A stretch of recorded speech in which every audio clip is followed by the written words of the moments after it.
computador é lento mesmo. Então, como o Vinícius falou, eu tenho 22 anos, eu concluí meu curso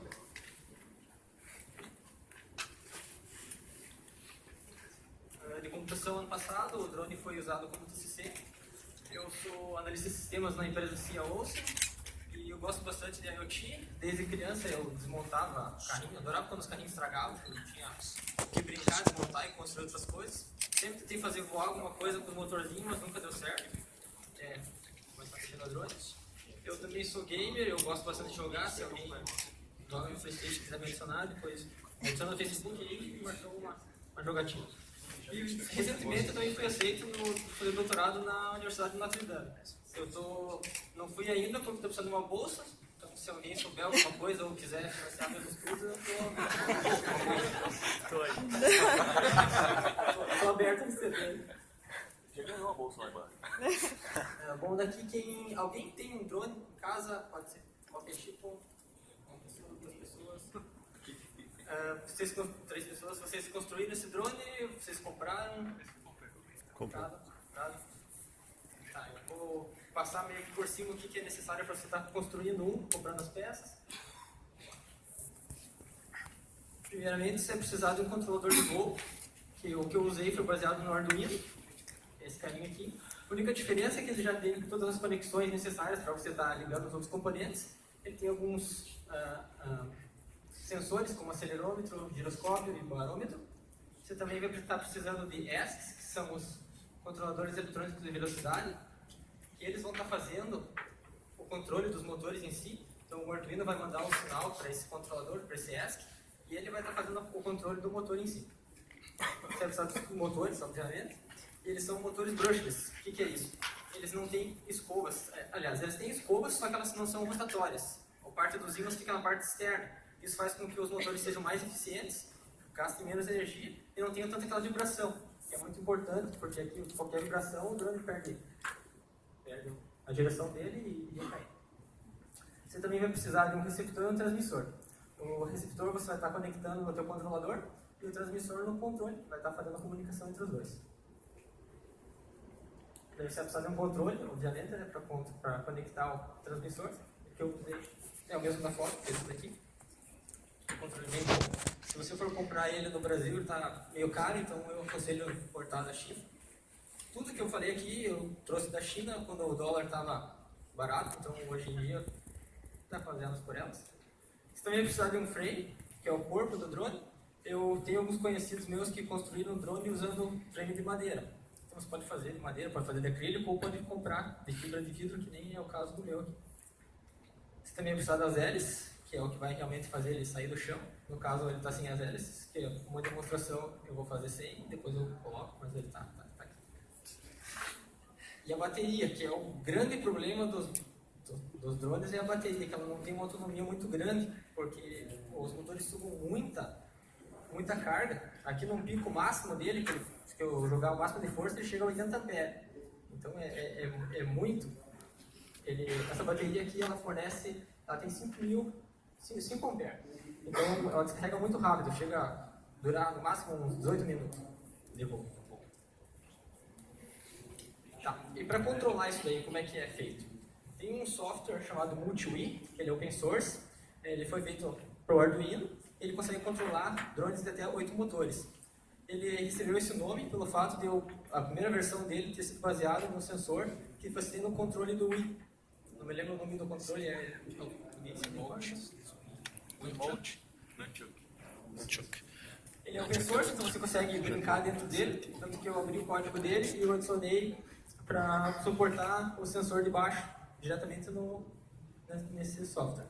Para você subir ele para dentro do Arduino, você pode usar a ideia do Arduino, obviamente. E para você fazer todos os ajustes, o motor, quanto sai de rotação, quantos motores você tem, configurar os comandos auxiliares do teu controle, para ele você pode usar esse software que está aparecendo ali, que é o WinGui, ou você pode usar o EasyGui do Android. Eu adicionei recentemente o módulo Bluetooth no meu drone, então eu faço toda a calibração aqui através do EasyGui. Você não precisa estar voando, só puxando para o lado, você tem que plugar no computador, está puxando para o outro, você tem que plugar no computador. Então você faz todo o ajuste dentro do Android. Então isso é muito bacana. Antes eu demorei muito tempo para conseguir tirar ele do chão. E depois que eu adicionei esse módulo, ficou muito mais rápido para mim programar ele e ajustar ele. Você tendo essa parte, você já tem um drone funcional, com essas peças que eu falei, com esse software. Mas eu queria fazer uma coisa além do convencional, que isso você até consegue encontrar material na internet, bem fácil. Eu resolvi dar uma inteligência para ele, então ele seguir um objeto, fazer alguma coisa do tipo. Para isso, eu descobri a visão computacional, que a função dela é enxergar o mundo. E a gente pensa que é uma tarefa fácil, porque o ser humano é totalmente baseado no que se enxerga, né? A gente enxerga tudo, a gente vê uma cadeira, a gente sabe que é uma cadeira. Mas para o computador isso é muito diferente. Ele enxerga isso daqui, uma matriz de números. Daí que eu descobri a OpenCV, e ela facilita muito esse processo. Ela é uma biblioteca open source de computer vision, ela tem um processamento em tempo real, ela foi escrita em C e C++, e ela tem integrada dentro dela mesmo uma biblioteca de aprendizado de máquina. Isso é muito interessante, que você consegue fazer códigos e testar muito rapidamente, assim, que você tem que estar entendendo realmente como é que funciona a visão computacional. Isso chama-se funções do OpenCV, você testa, é bem bacana, você consegue fazer projetinhos bem rapidamente. E os componentes necessários para deixar o drone inteligente, que até então ele é um carinha burrinho que só lê os comandos que eu mandar no controle. Eu usei um Raspberry Pi na versão B+. Eu estou com planos para migrar para a versão 3, que ela é bem mais rápida. Eu tenho uma demonstração, vocês vão ver que ele dá umas travadinhas aí, pelo fato dele não ser muito rápido. Eu usei a câmera do próprio Raspberry. Poderia ter usado uma USB, só que ela é muito mais lenta, então o Raspberry já é meio lento.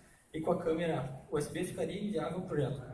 Eu usei um segundo Arduino, o Arduino Uno, que ele vai estar fazendo a interface entre o Raspberry e o outro controlador de voo, o outro Arduino que eu comentei. E o sensor de distância, para ele se manter numa certa altitude, e também evitar de colidir nos objetos laterais. Então chegamos ao algoritmo de reconhecimento visual. Eu fiz ele usando o C++. Na primeira versão, que foi a que eu usei no meu TCC, ele apenas seguia uma cor. Então tinha uma bolinha aqui amarela, ele fazia o filtro, só aparecia amarelo, ele sabia onde é que estava e ia se baseando para os lados onde é que estava a bolinha. O ruim disso é que ele é muito suscetível à luminosidade. Então aqui eu programei ele para funcionar aqui dentro, eu vou ali fora que já não reconhece essa bolinha aqui e já não consegue testar. Então eu fazia lá dentro do meu quarto, ia lá fora testar, não funcionava. Daí eu tinha que ficar mexendo, não funcionou muito legal. Daí que eu comecei, acho que faz uns 2, 3 meses, mexendo nessa segunda versão aqui, ele vai reconhecer símbolos e com os símbolos ele vai fazer uma ação para cada símbolo. Como é que funciona esse processo? Primeiramente ele vai encontrar os contornos da imagem, está chegando a imagem aqui, tem um template, ele vai pegar esses contornos aqui de toda a imagem, vai fazer um loop dentro deles, vai verificar se tem um retângulo na imagem. Se ele tem um retângulo, ele vai marcar o retângulozinho aqui com as bolinhas. Depois disso, ele vai pegar essa imagem do retângulo, a área de interesse, e vai alinhar a imagem isolada. Então tem essa imagem aqui que pode estar invertida um pouquinho, de um lado para o outro, vai ser o resultado dessa imagem aqui.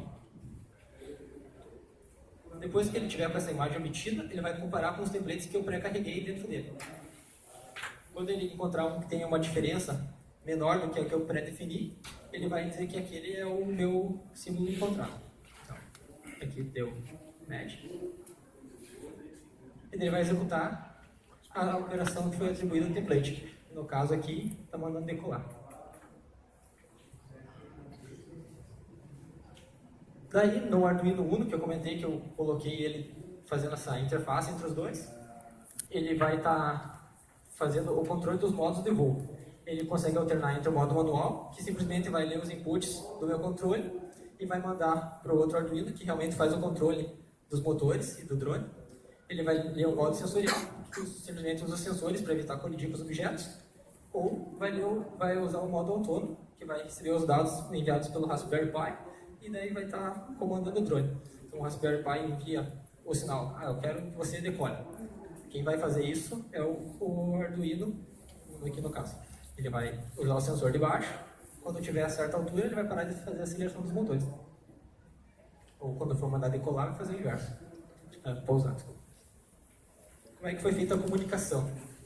O receptor, que tinha sido previamente plugado direto no Arduino que controla o drone, eu pluguei ele no Arduino Uno, e a comunicação entre os dois é em impulso de sinais, e a comunicação entre o Raspberry Pi e o Arduino Uno é usando o protocolo I2C. Esse protocolo é bem interessante porque eu só ativo o modo autônomo quando o meu Arduino Uno manda um sinal para o Raspberry.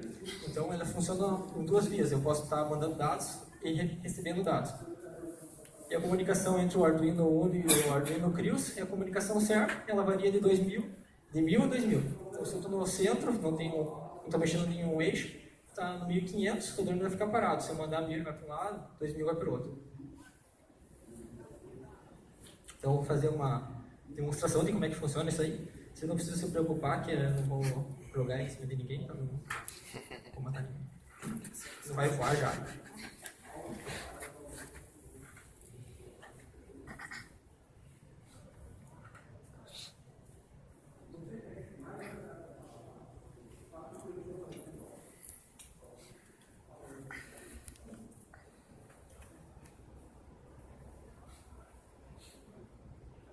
Eu vou iniciar o código aqui. Ele não está na versão que eu estava usando antes. Quando você ligava o Raspberry, já subia o código.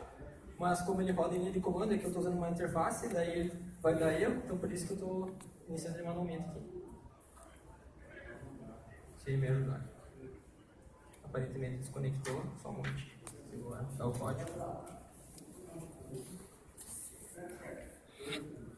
Ficou maior do que eu pensava aqui. Vamos ver se vai caber tudo na tela para mostrar para vocês. Só um minutinho. Tem mais um. Tá, eu vou ligar o controle aqui do drone. Ele está no modo manual. A luzinha amarela aqui do drone está indicando isso. Como o Vinícius falou, a gente não tem às vezes um display, então LED basta para saber o que está acontecendo. Eu posso estar ligando ele aqui, o controle está funcionando. Eu vou ativar o modo autônomo dele. Então, agora ele está funcionando no modo autônomo. Agora sim apareceu outra imagem aqui.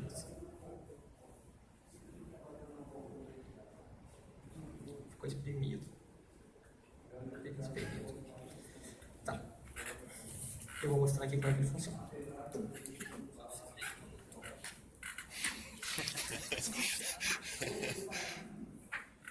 Eu vou inserir o símbolo aqui. Ele lê o símbolo aqui do decolar e vai executar a operação do decolar. Eu fiz ele funcionando aqui agora porque eu estou ainda no desenvolvimento desse código e ele ainda dá uma deslizada para o lado, para o outro, então é um pouco perigoso. E aqui o outro símbolo de seguir. Você vai encontrar. Esse está dando para ver lá. Está executando as operações que eu falei, está achando os contornos, está ajustando a imagem. Se deixar um pouquinho para o lado, ela pega. Deixar reto, ela pega. E para o outro lado, ela pega. Por último, mandar ele pousar. Ele conheceu o símbolo, pousou.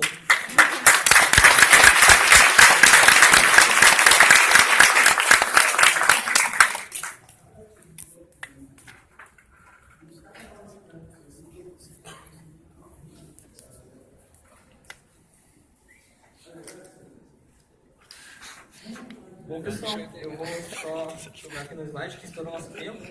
E eu vou fazer uma demonstração dele voando no modo manual, mas eu vou fazer no encerramento dele. Então, como o nosso tempo estourou aqui, vou deixar aqui no slide.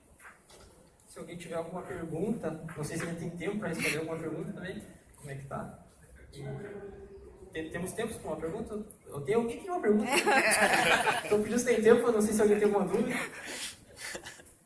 Chegou a considerar fazer com motor de driver de DVD? Cara, com o motor de drive de DVD ele não vai ter o empuxo para levantar o drone. Ele pesa quase 2 kg, então não teria como levantar. Mas eu cheguei a ver protótipos que conseguiram fazer com um driver de DVD. Conseguiram levantar? Eu dei uma pesquisada antes de construir ele e todo mundo me indicava usar motor brushless. Ele é um pouquinho caro, mas ele tem uma estabilidade muito boa. Eu vou dele no modo manual, eu cheguei a mais ou menos uns 150 metros de altura já com ele. E ele se manteve estável, ele tem uma boa resposta dele. Simplesmente acabou a bateria lá em cima.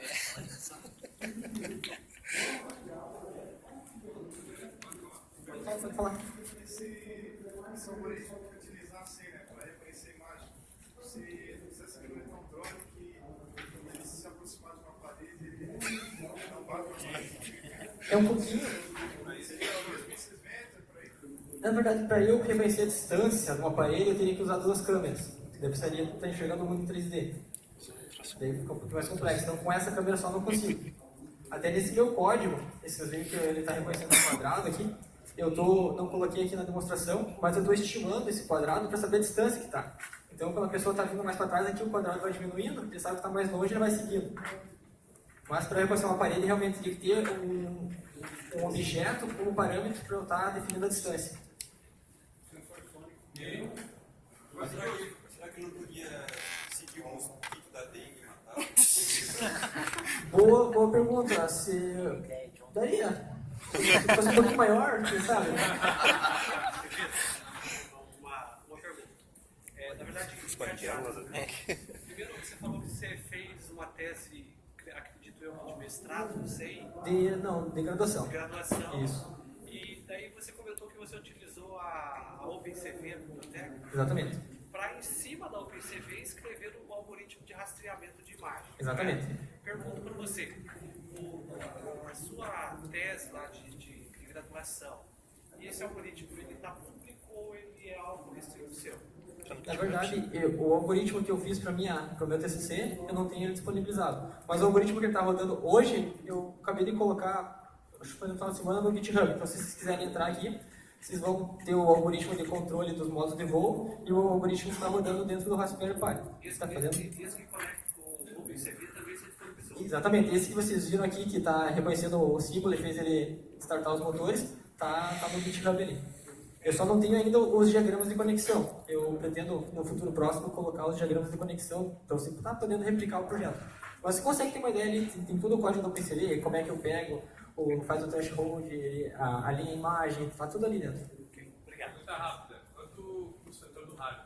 Você buscou? Assim, se você for comprar hoje, você vai gastar, acho que... Fazer do mesmo jeito que eu fiz, você vai gastar uns R$4.000. Por causa da alta do dólar. Eu gastei 2.500, mas com o dólar tá complicado. Beleza, pessoal? Muito obrigado.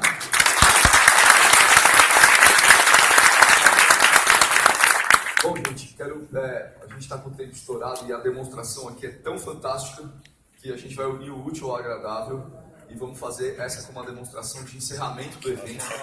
Então, o Vitor vai ter a oportunidade de mostrar isso para quase 600 pessoas ao mesmo tempo. Vou pedir para o Marcondes ou o Ávila já começar a ajudar o Vitor a levar essas coisas para lá, fazer um setup, e assim a gente une o útil ao agradável e deixa aí a demonstração. Aliás, queria avisar vocês que vai ter um sorteio exclusivo para a trilha de IoT. E o Flop aqui de Floripa trouxe uma tela de Raspberry Pi maravilhosa. É um dos sorteios, uma das coisas. A outra é um Raspberry Pi 3 e a outra é uma câmera para Raspberry Pi só para vocês. Então,